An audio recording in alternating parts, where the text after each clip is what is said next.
Yeah, what's the word, world? It's Cash.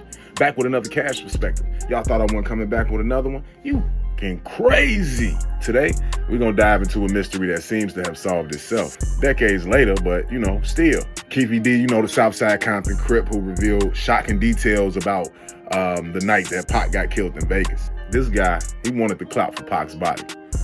And for sure, he got it. All right, y'all, listen. Beat that subscribe button up. Beat that like button up. And then go ahead and drop a comment. Let me know how you coming. Let me know if you feeling this content. Let me know other content that you might want to hear. Like, share, subscribe. This shit ain't hard. I'm going to give y'all a second. Do it, nigga. Hey, after this, we just got to accept that some of these veteran gangsters, these more seasoned gangsters, who's supposed to possess some type of wisdom, turns out they just as dizzy as these young ass kids.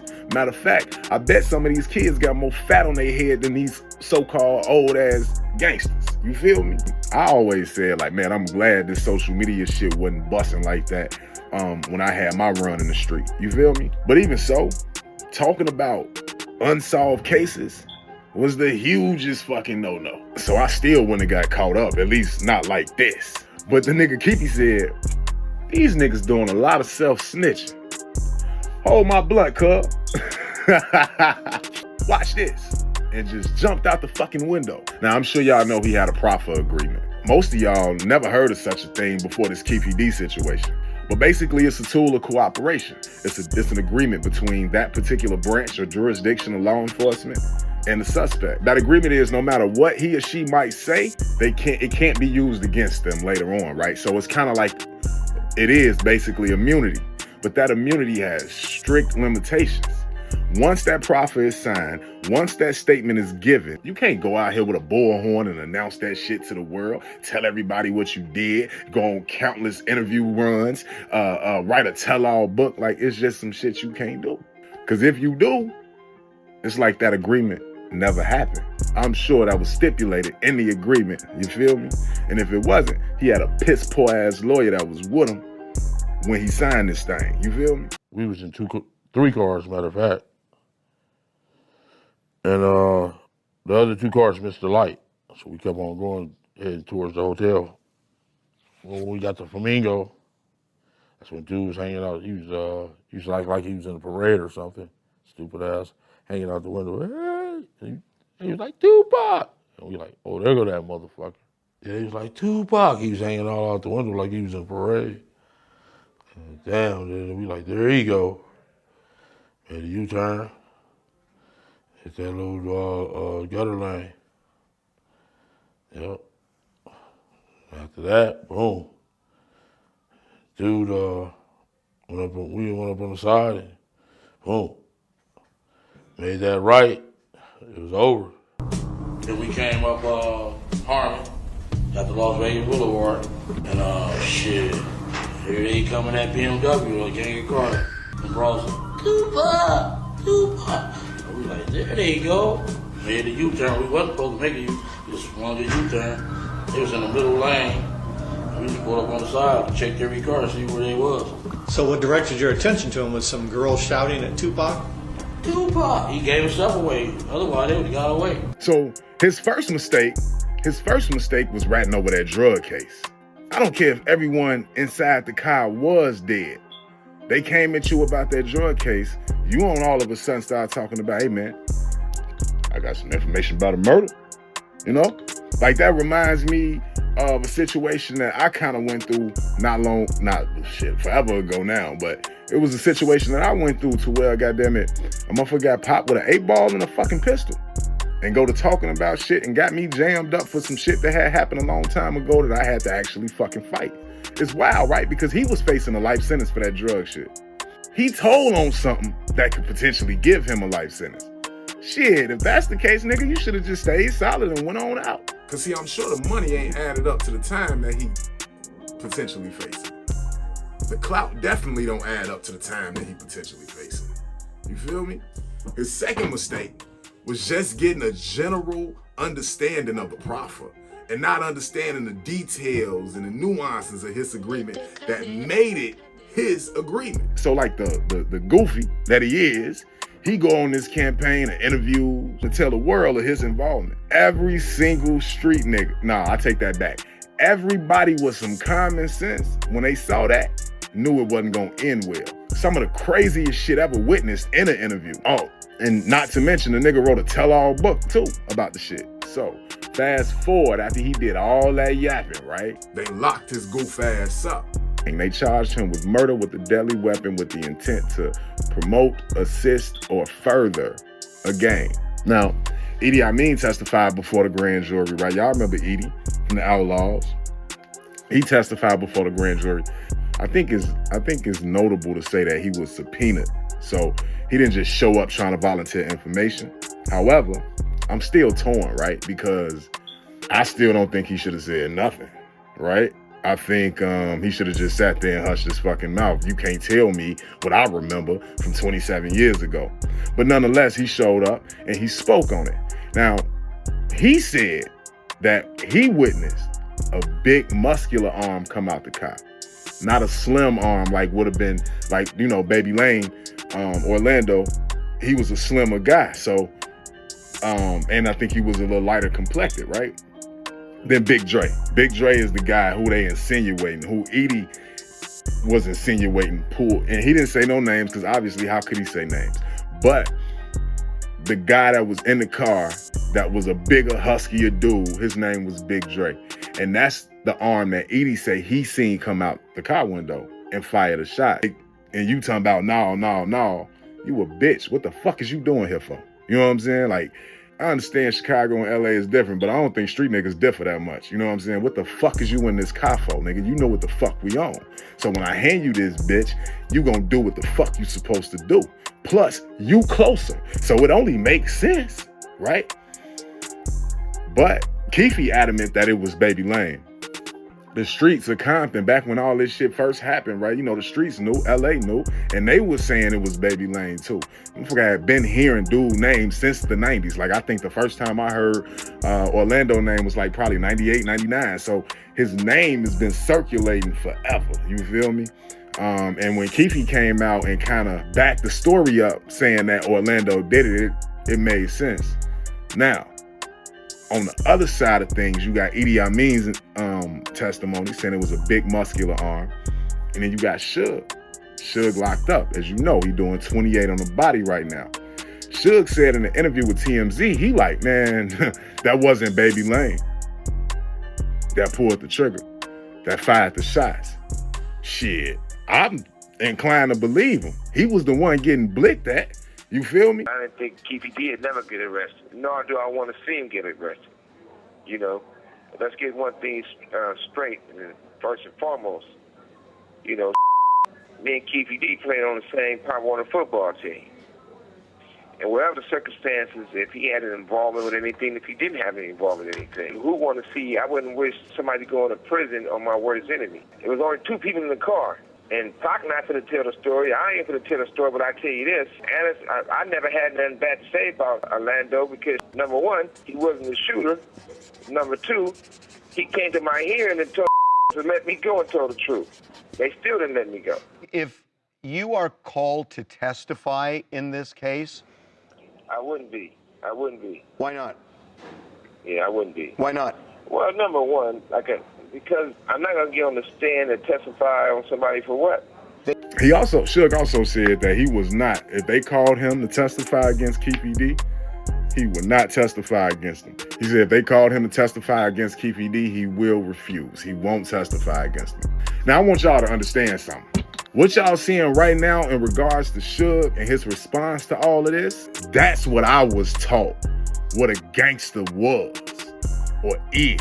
You understand how he's standing on his principles right now? That's what I taught. That's what I was taught that a gangster was. You understand? I mean, the man said, I don't want to see Keefe D locked up. I don't know nothing about what he talking about. And whole time, Keefe his op. I understand we talking about older guys, older generation, whatnot, but these niggas was, you know what I'm saying, Southside Compton, Crip, Mob Pyro. This shit was like the GDs and the BDs. You feel what I'm saying? It was serious. You know what I'm saying? Like they really was clashing out there. So for him at this point, understand this however many years later, he like, man, I don't want to see that nigga in jail, right? So I'm sure he still feels some type of way. I'm sure he'll never be fucking friends and kicking it with Keefe D. I'm sure if Keefe D ended up on his deck and on his wing, he ain't gonna embrace him with no type of love. But understand that as a gangster, despite what side you on, there's an obligation to make sure that those lines don't get blurred. And SUGE is doing a good job of making sure those lines get blurred. SUGE could have got on that motherfucker and said anything. The man doing 28 years, regardless of what the next motherfucker say. Dude is a stand-up nigga, period. And it's not surprising that SUGE being drugged through the mud because we all know the world don't love real niggas. It ain't no accolades being given out to those niggas that's standing on them principles and them codes. Matter of fact, them niggas get shipped off to the penitentiary. That's just how this world is set up.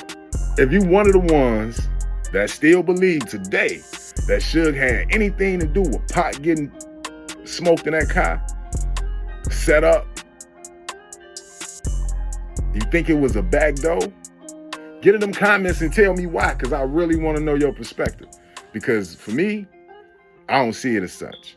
I see it as an individual who lost his homie, right? Then had to turn around and go to jail for violating his motherfucking parole or probation, whatever he was on at the time, for being a participant and stomping dude ass out, talking about Baby Lane that night.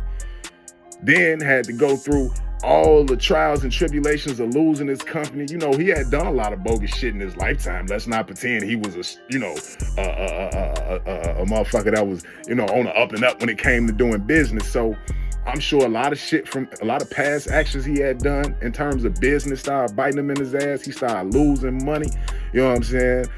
He started hanging with Ray J, or Ray J started hanging with him. And when I saw Ray J with him, I was like, yeah, the SUGE of old is not here no more. But nonetheless, he went through a lot of shit behind Pac's death. And I don't think people really understand that shit. Artists started jumping ship off death row, his shit began to implode to the point now you look at death row and you like, that's what not to do. Don't do that shit. You feel me? But nonetheless, the man had amassed a $300-400 million empire in the 90s. Nobody else has done that. And he moved through the industry like a bully.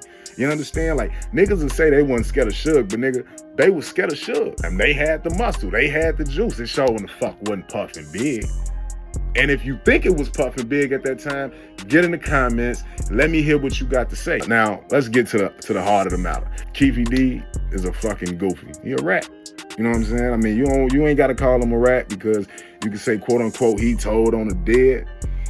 But man, it's some secrets that I know that I never expose. I don't give a fuck how much clout it'll give me. I'm taking them shits to my grave. It's some secrets that I know plenty of street niggas know around the fucking city for sure. I just know it's a lot of street niggas around the fucking country that got secrets that they'll never speak on. They gonna take them shits to their grave. Don't matter that can't nobody be implicated because motherfuckers is dead. Don't matter that, you know what I'm saying, can't nobody actually be punished for none of that shit matters, bro. What matters is certain things are not to be spoken on. Keefe D told everything, right? Everything. You feel me? But the question is he credible? Is the shit that he's saying out of his mouth, is it bullshit? Or is it legit information? And this is why that matters, right? Because he ain't nothing short of an enigmatic figure that played both sides of the fence. And I'm sure them people see that. I can see it. I ain't no goddamn detective. You know, he like a rapper who trying to rhyme too fast for the beat. He all out of tune, all out of touch. You know, that's him. Because at the end of the day, Keefe, them stories ain't matching up, fool. You know, you saying one nigga did it, eyewitnesses saying another nigga did it, but what you did do was put 2 and 2 together enough times that them people, they think they was able to solve that equation on their own. Now, I don't know if you're going to get found guilty or not guilty, so I ain't here to render my opinion on that. I don't want to see you in jail. You feel me? You just put yourself in boiling water. And for what? You feel me? Now, before we get up out of here, I also want to talk about Pac, right? I want to talk about the man that Pac was and how principled he was. He wouldn't have helped the fucking police even if he would have survived that attack. I mean, he didn't run to the police the first time when they shot his ass 5 times. So I don't believe this time would have been any different. You understand? This man had the blood of a panther running through him. Pac knew how this street shit went. You know what I'm saying? He knew whooping dude could bring potentially some retaliation, and that retaliation might be escalated. He knew that. We all know that. When you go do something, you know a nigga might come back if you won't, you know?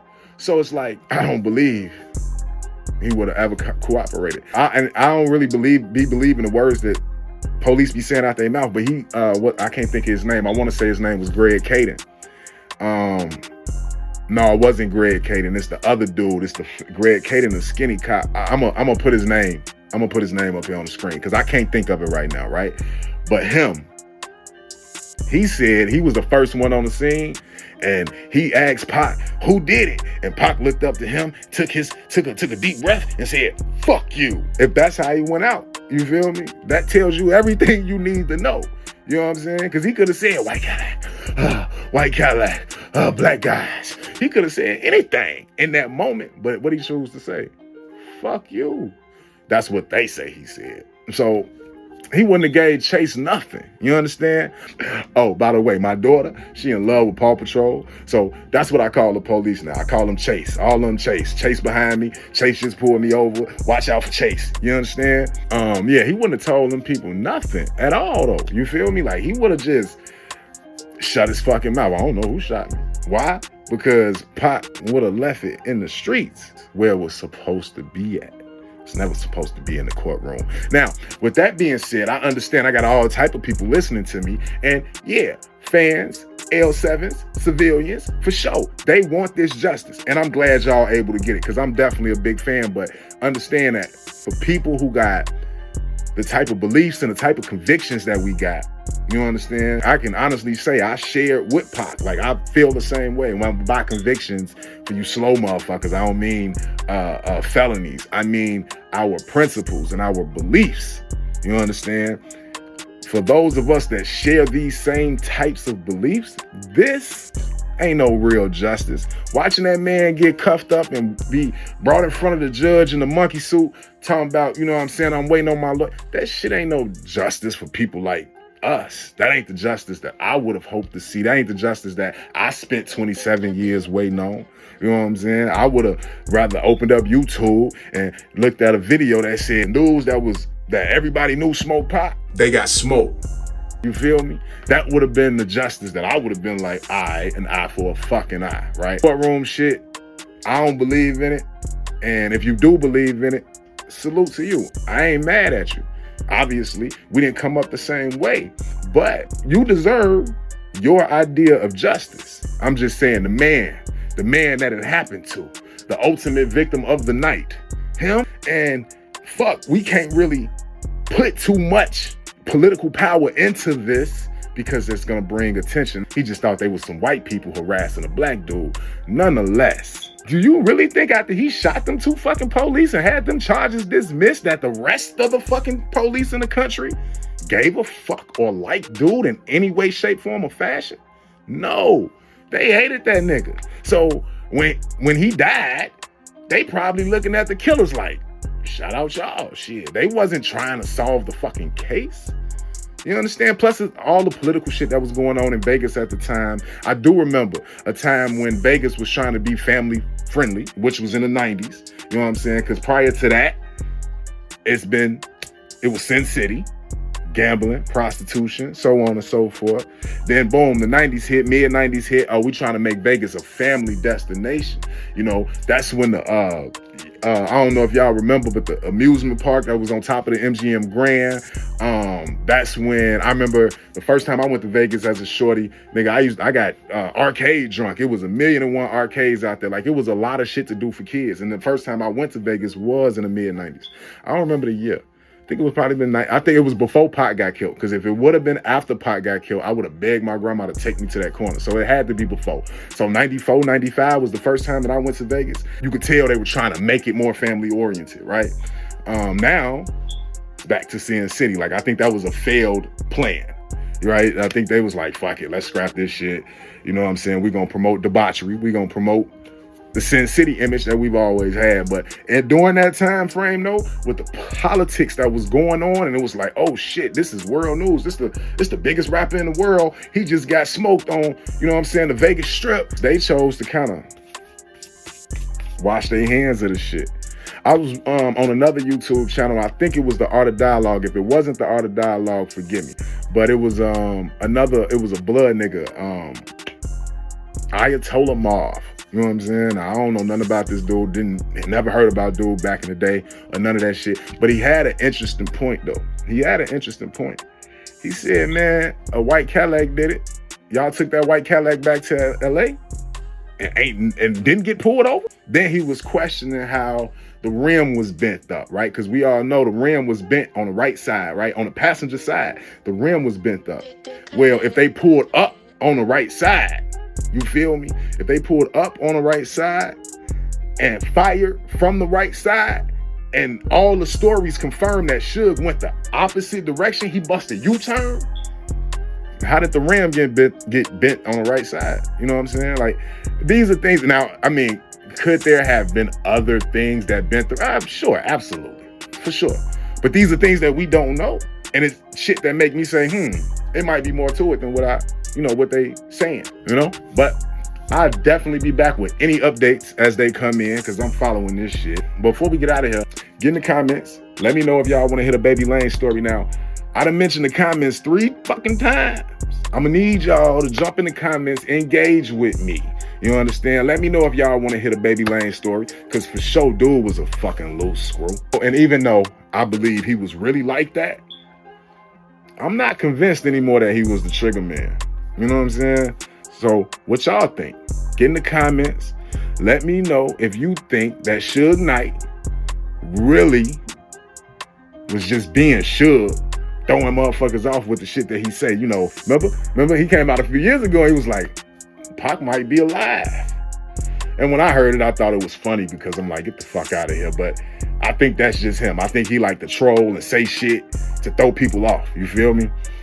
So was he doing that by saying on TMZ that it wasn't Baby Lane who shot?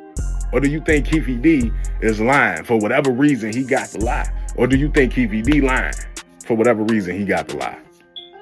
Because he could have just shut the fuck up, right?